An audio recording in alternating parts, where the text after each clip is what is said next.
I was thinking.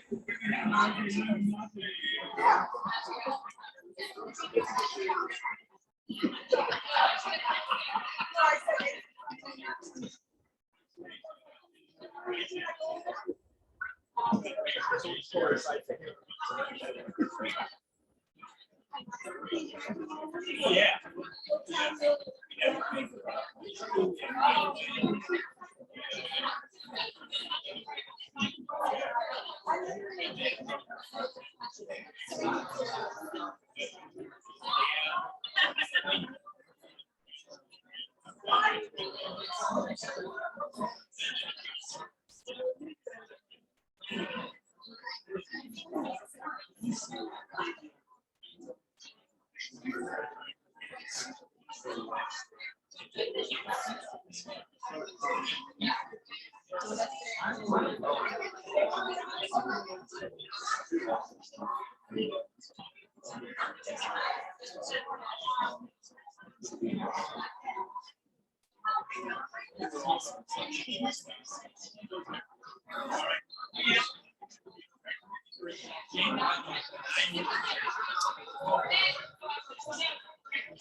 Dana.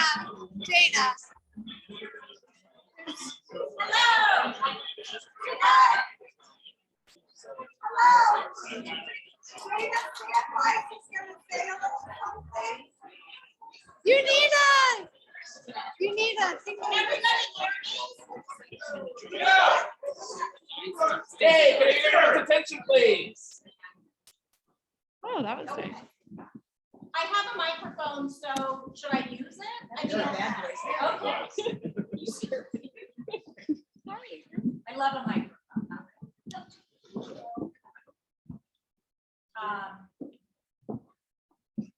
All right, I'm just going to get started. If the microphone works, bonus. If not, I want to thank everybody for being here tonight in person. Oh.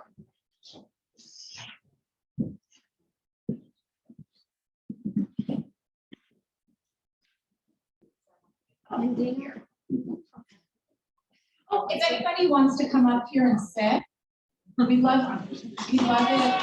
Some loud front row. I just want to thank everybody for coming tonight and for your generous donations to help bring back abortion access to Missouri. I want to thank Penny, Alan, and Grace for hosting tonight's event in your beautiful house. Thank you. Sam's son is here. He helped us prepare for tonight. And thank you to the amazing Access Missouri Board of Directors. Please raise your hand.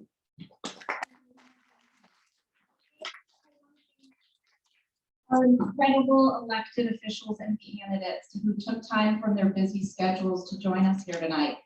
I'm going to read off some of the, or all of the representatives and candidates here. If I miss you, please raise your hand when I'm done and introduce yourself. Senator Jill Shoup,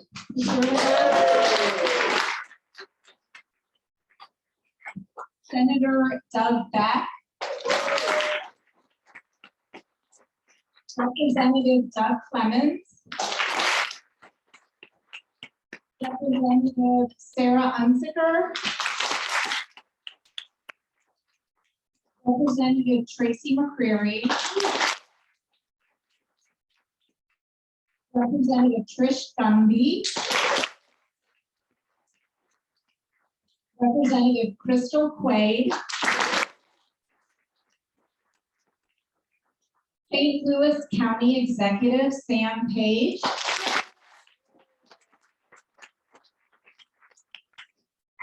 Laura Arnold, Webster Grove City Councilwoman. Oh, Mayor. I'm wrong. Mayor. Thank you. Not for long. We also have with us candidates for House of Representatives, Jesse Shepherd of St. Louis. Yes, fastest Turkey Crystal and Pete. Great, thank you.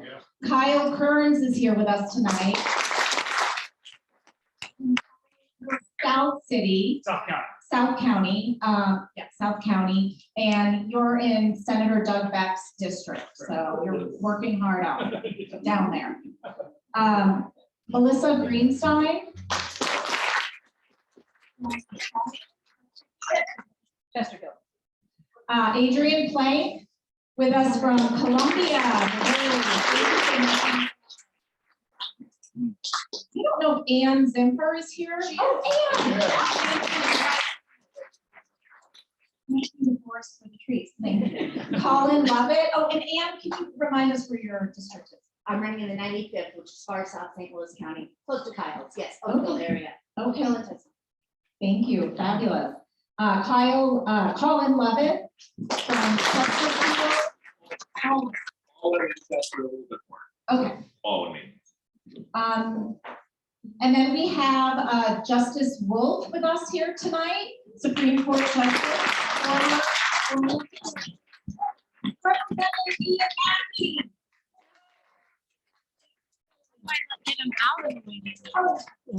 Deb Lavender, candidate for House in And Valley Park. thank you.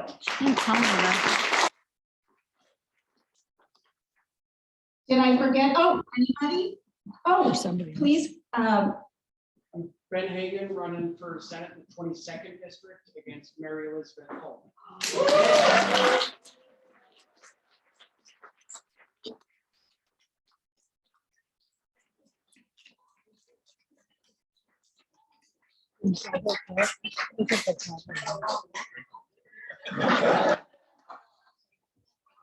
Did you bring envelopes? Thank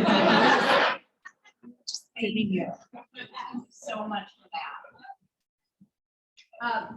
Wesley Bell also wanted to send his regrets. He couldn't be here with us tonight, but Carolyn Miller is here with us from his office. We have Nicole Rainey from ACLU Missouri here with us. Laura Granich from Mo Win is here with us.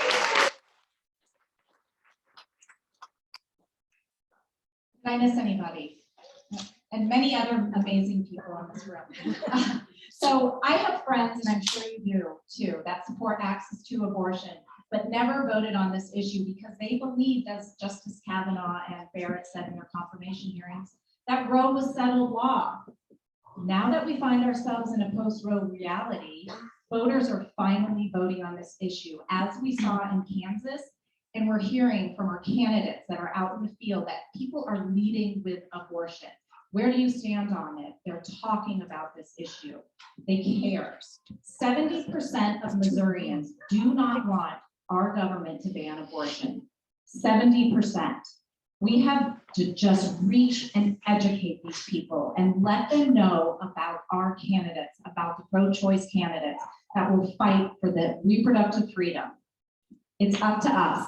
And with your financial support, we can do this. If not when, if not us, who? If not now, when?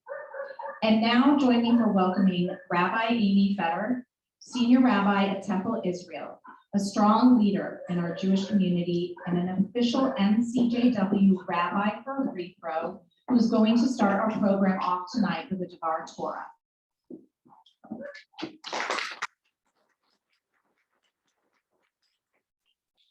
Thank you so much for having me here this evening.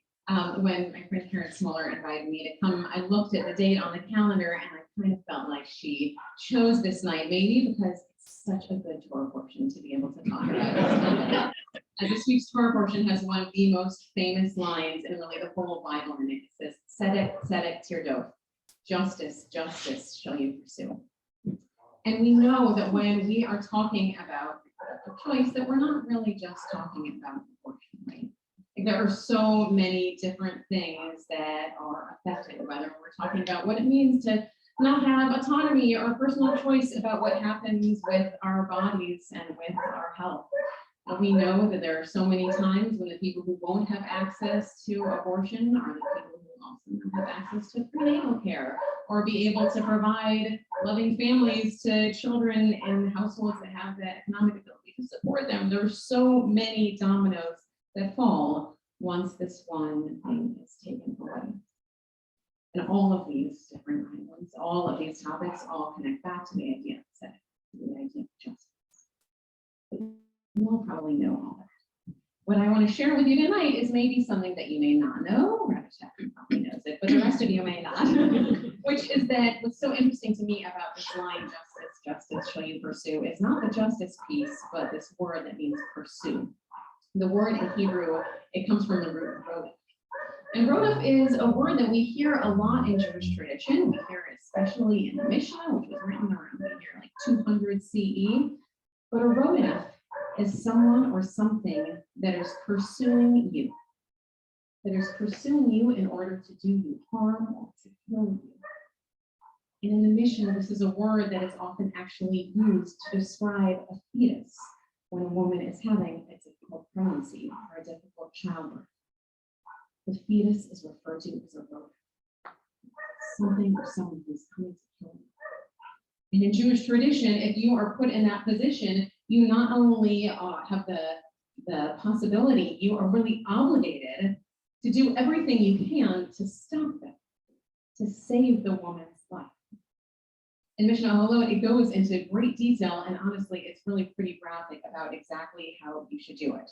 It is so graphic that I guarantee you this is not something that you want to talk about in a political event outside this room. You don't want to put it up on a sign and have it at a rally because it is really graphic. But it's important that we acknowledge that this was written almost 2,000 years ago. This was written 2,000 years ago by our ancestors who recognized that there will be times when to be pregnant means that a woman's very life is at risk, and you have to do everything in your power to be able to save her. Jewish tradition also says that pikuach nefesh, the obligation to save a life, is more important than anything else we do. So when we think about this issue of abortion, of reproductive health, of choice, we remember that this is not only an issue of justice, even though it very much is, but this is really about saving lives. And that is what we have the ability to do. But to be able to say that we are pro-choice and vote for pro-choice candidates actually means that we have the power to go and save lives. So may we reflect on our ancestors who were very religious people, and they said the way to do this is to make sure that abortion is always a possibility. And we remember that we are the ones who can save.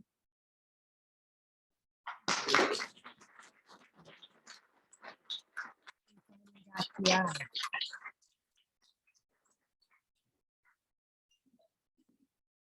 Thank you, Rabbi.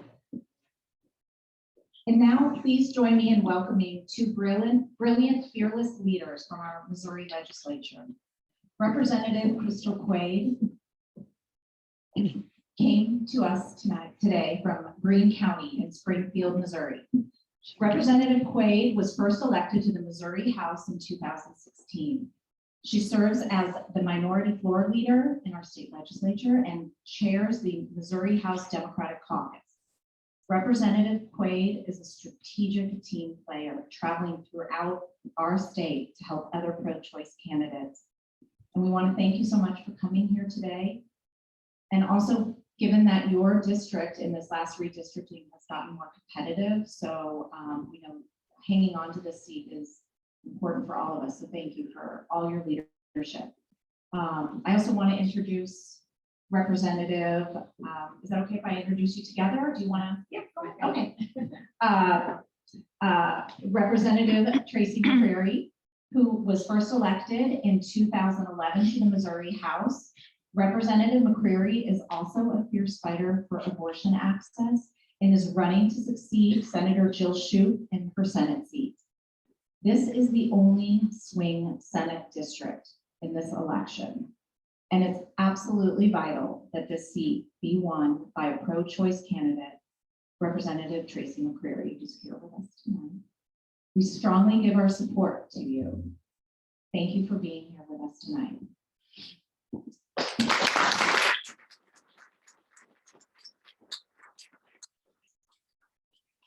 Thank you so much for that introduction. Good evening, everyone. It is so wonderful to be standing in a space with so many like-minded people. As Dana said, I hail from Greene County, so I don't always get to stand in rooms like this. So I appreciate it so much. I want to talk a little bit about where we are as a state right now in the upcoming election and the future of Missouri. Representative McCreary is going to kind of dive into a little bit more about the pro-choice fight that we had and what we've been doing as a coalition. But I want to take a few minutes to just kind of talk through where we stand right now as a state and the way out of this. As Dana said, I've been elected since 2016, and when I won my first election, this was the only Democratic seat in the House or Senate south of Columbia. And when I ran, it was not easy. The Republicans came after me pretty strong, spent quite a bit of money, several hundreds of thousands of dollars. And fortunately, I had experience having worked for Obama's campaign team and Senator Claire McCaskill, that I knew a little bit about how to campaign, but I didn't really know much until I did it all myself. And but at the time, and I think most of the candidates in the room can attest to this, there really wasn't a whole lot of infrastructure from the state party side, from the House Democratic side, to help folks win elections. And so when I came into the House in 2016 with alongside a lot of amazing people in this room right now, we decided, okay, we have to fix that. We have to change the way we campaign in our state, and we have to do better. We have to support candidates everywhere, not just candidates in places that we know we can win, but we need to rebuild what it means to be a Democrat in our state. And so I was fortunate to be chosen to lead my caucus after the 2018 election cycle, and I've been able to do it for the past 4 years. And in those 4 years, we have done amazing things on the legislative side, stopping some really bad things from happening, and getting a lot of really good things done. But you all in this room know, as well as I do, that with only 49 folks out of 163, we can't stop it. And in 2019, we weren't able to stop House Bill 126. Now, we were able to sit at the negotiating table, and huge props to the senators, particularly the female senators who sat at the negotiating table for hours and hours to make that bill a little less terrible. But we know if we had more Democrats elected in both the House and Senate, we would have been able to stop this. But with the numbers that we have, we just simply couldn't. And because of that, Missouri was the very first state in the country to do the trigger bans to fully outlaw abortion. So when we talk about numbers and we talk about elections, and we talk about the way out of this, it's really important to understand where we are as a state. 163 House representative members, and there are only 49 of us. That means that they can literally do whatever they want. They don't have to have a quorum to proceed. We don't have fun laws like Texas where we can get on a plane and leave and they have to stop. They can proceed and continue to do whatever they want to do. So when we talk about the way out of this, the answer is winning. That is the answer. Now, how do you win in a state like Missouri? We all know last election cycle, unfortunately, our governor candidate lost by 17 points. That is a very huge margin, and we thought we were going to do much better than that. But I am very proud to say that in the House side, we were able to protect every single incumbent Democrat and flip a seat down in Springfield. Yes. By supporting candidates. We did that by starting to be strategic in the way that we spend our money and the way that we invest in individuals. I want to talk for just a quick second about the House Democratic Campaign Committee, because a lot of the funding that you all are getting tonight is coming to the House caucus, and I want you to know where your dollars are going. We do 3 things. One is we focus on candidates that we know we can win, and we'll talk about that in a minute, where we invest our dollars and resources to flip seats. The second piece of that is that support for candidates everywhere. We had mentioned, this number 49. If we want to get out of this, it's not just about flipping 1 or 2 seats, right? It's not just flipping the seats we know we can win. We have to build back our state. We have to run candidates in places like Joplin, Missouri, where we're going to get like 35% of the vote, and we need to get them to get to 40% of the vote, and then 45% of the vote, and then that seat becomes competitive. And along the way, as we're increasing those numbers, we're helping the next Nicole Galloway win a governor's race. Because we know we can't win statewide unless we increase the numbers in these pockets too. And so we do a lot of that investment of supporting our, giving them tools that they need to be successful messengers in these communities. You all might not spend much time down south, but I can knock the door of a conservative voter. And the first question usually out of their mouth is, which party do you belong to?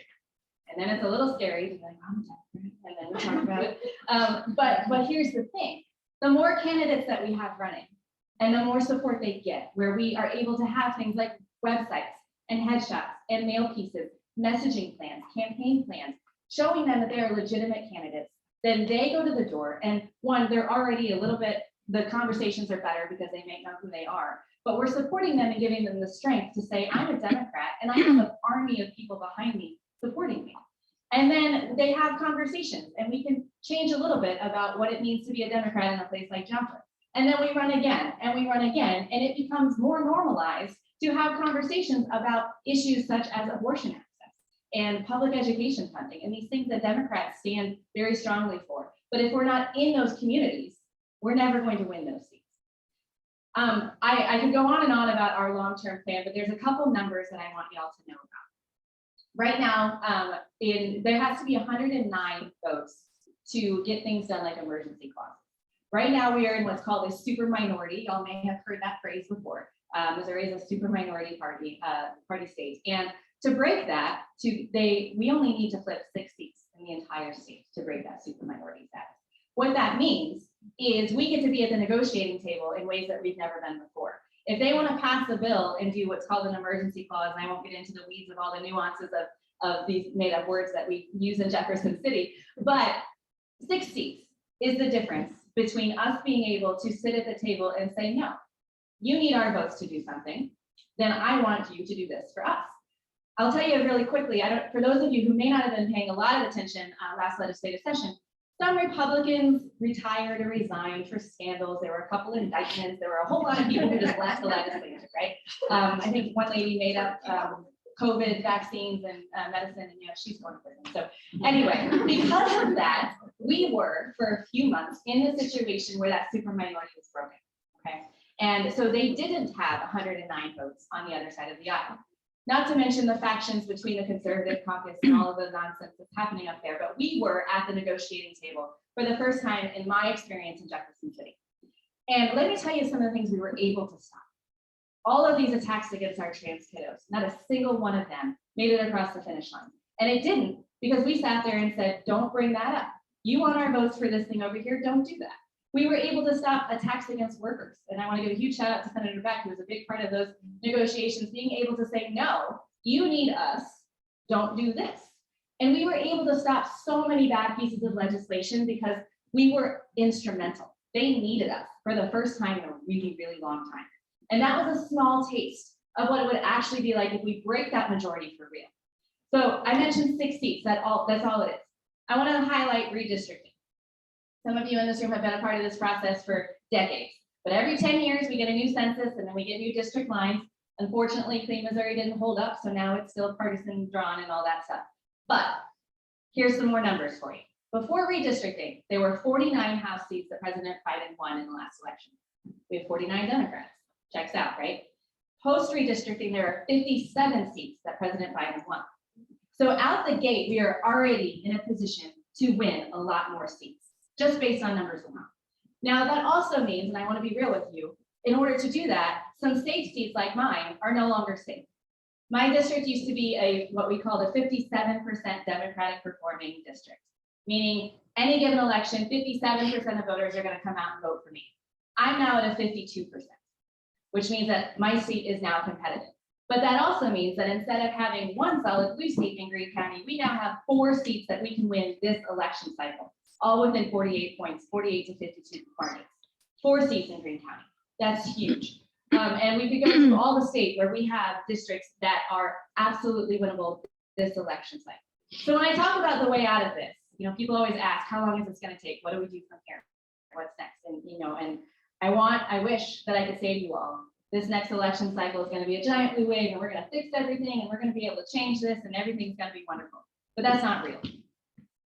For a very long time in our state, we had Senator Claire McCaskill for so long. We had Governor Nixon. We had folks at the top of the ticket who could come in with money, who could support us, who could do the infrastructure so that we could win elections and do that work. We don't have that anymore. And so if you've heard me speak at all this cycle, you've heard me say there is no one from DC coming to save us. It is not happening. And so the way out in a state like Missouri, in my belief, is from the bottom up. It is investing in our candidates like Adrian, like all of these folks in the room that I'm looking at, Kyle, the list goes on, who are literally out knocking doors every single day, having these conversations with voters. We're talking about the fact that if we have a 10-year-old in the state of Missouri who gets raped, they no longer have care, that they are going to be forced to carry that child to term because of our legislature. We're knocking on doors and we're talking about our public schools who are down to 4 days a week all over the state. And that's only continuing. We're talking about book bans. I mean, we're talking about all of these things, door to door, face to face with people, letting them know that there is a group of people, there is a party that is out there fighting for them, who is not going to let this stand. But we do that work face to face at the bottom with these candidates and with these districts. And I fully believe that if we continue to invest in the bottom of our races in the House and Senate seats, and we do this work, we will lift these tides. We will win these seats. There's a handful that we can win this year. If we don't win a few of them, we're going to move the needle. And then guess what? They're going to run again. There are so many candidates in this room who are running for their second time or have agreed to run for their next time. And if we continue to Adrian's on his third time, I mean, Dad's on her fifth time. We have people here who are doing the work, who are breaking down these barriers with these individuals in rural communities, in our suburbs, in these places where Democrats don't normally win. We're doing the work. And we have to continue to do that year after year. And I want to tell you that the math post redistricting is on our side.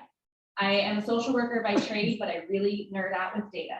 And I will tell you that the math shows in the next 10 years, we can have the gavel back. We know the pathway out. We know which seats to be targeting. We know where our investments need to go. We know the types of candidates that we need to find. In the Greene County seat we flipped last election cycle, we invested for 3 cycles in a row. And I knew in 2020, I needed a young woman under the age of 45 with a background in healthcare or education. And guess what? We found her in Betsy Vogel and she won by 79 votes.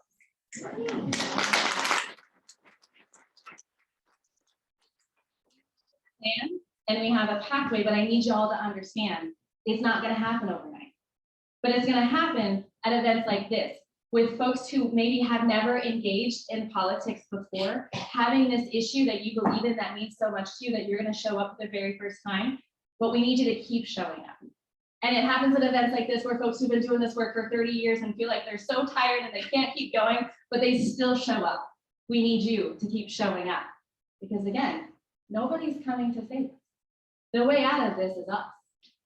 Dana said it, if not now, when, if not who, if not us, who.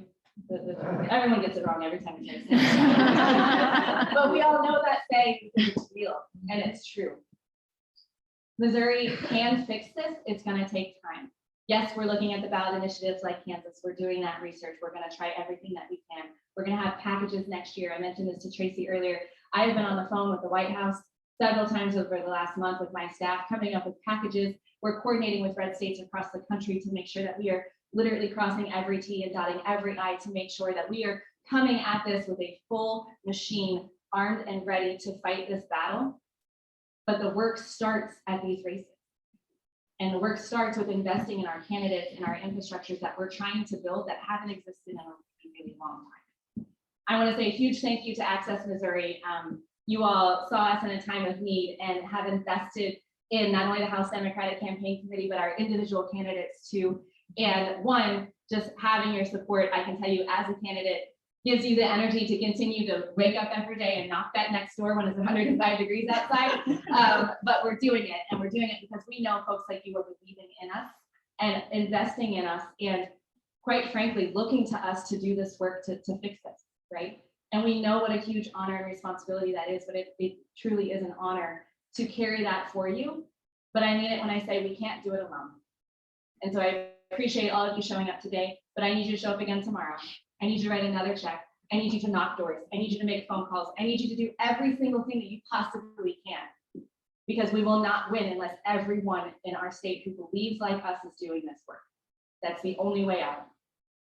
but we know that we can do it, and we know that the path exists. So thank you guys so much for being here, and I'm going to turn it over to my good friend.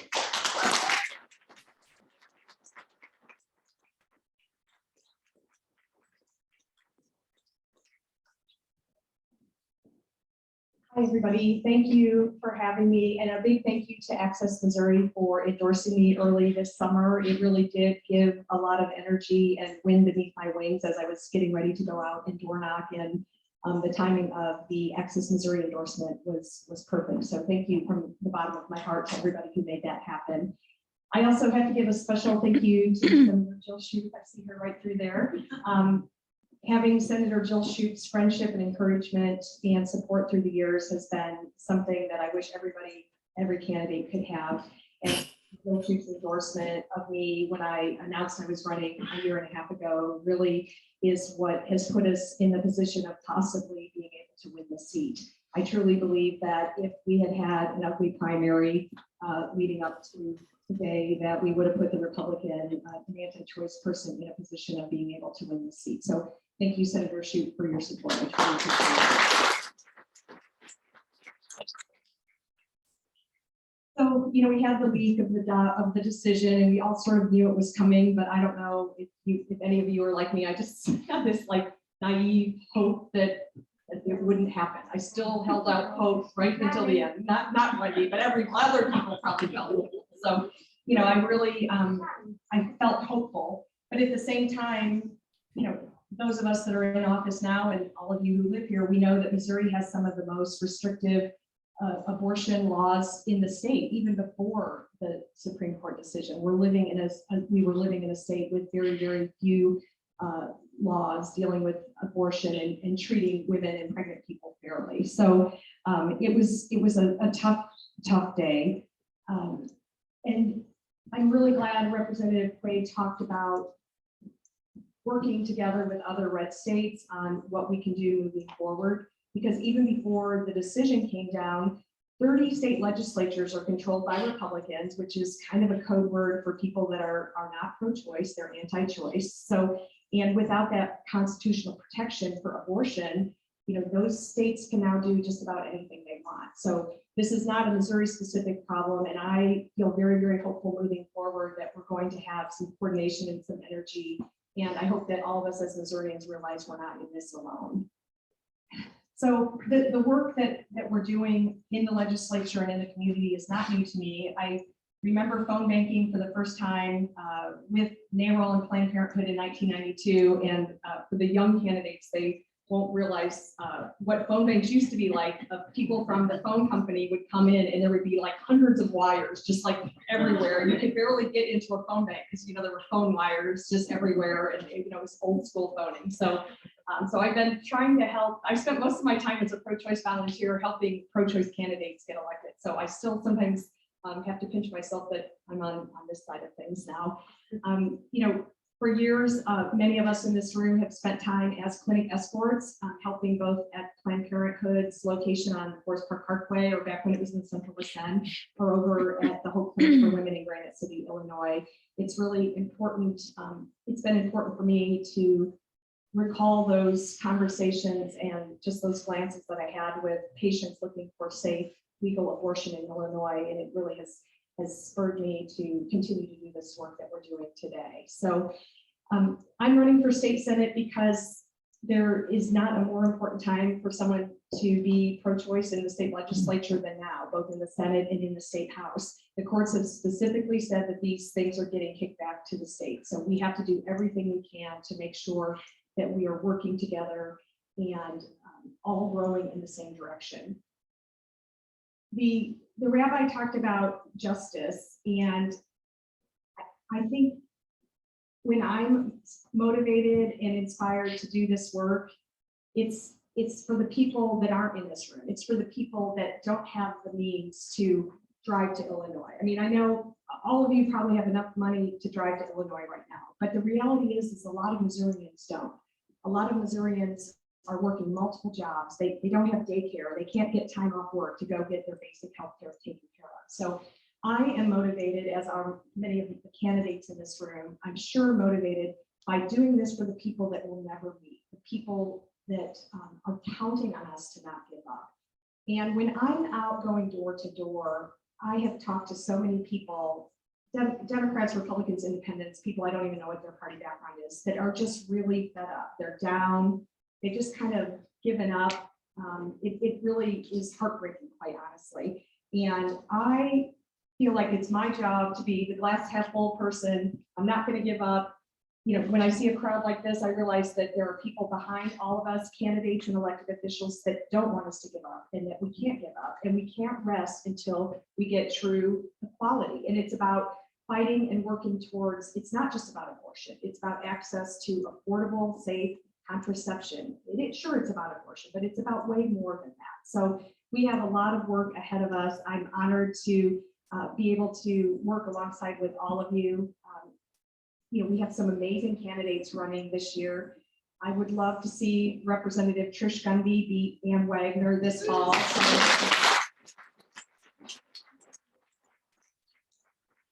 Amazing opportunity to help Trudy Bush Valentine become the 51st senator, and US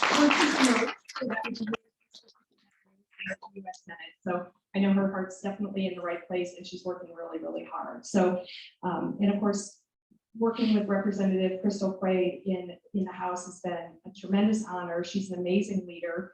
And although I hope to be on the Senate side next year, I truly believe that the partnership between the Senate Democrats and the House Democrats has really never been stronger. And so, you know, when we work together, we can really make things happen. So Crystal, thank you for being here.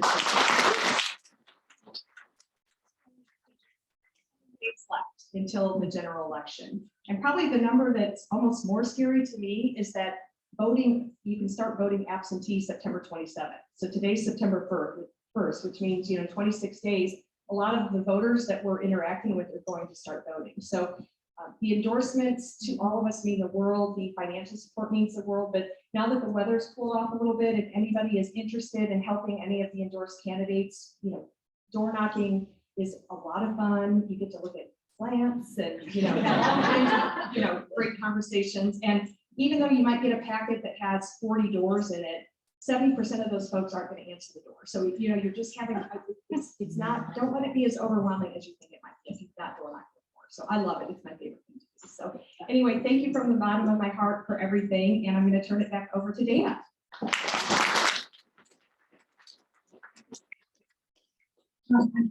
Three things, and then we're going to say goodnight and thank you.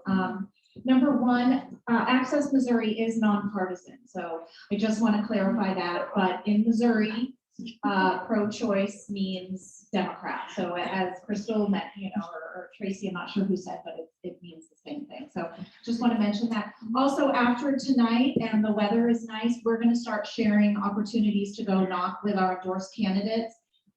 We'll be sending out emails of different opportunities with links, and so we're going to get out there. And also, if any of the candidates have any envelopes that you want to leave on the front, the front table, thank you, on your way out, please do. And then we also have one more treat for you tonight. On your way out, we all know that voting is very important, and we want to encourage every pro-choice person to vote, especially our college-age voters. So on your way out, please grab one of Access Missouri's Row Your Vote Box party flyers. The parties give instructions on how to create and send pro-choice get out the vote care packages to our college-age children, relatives, and friends.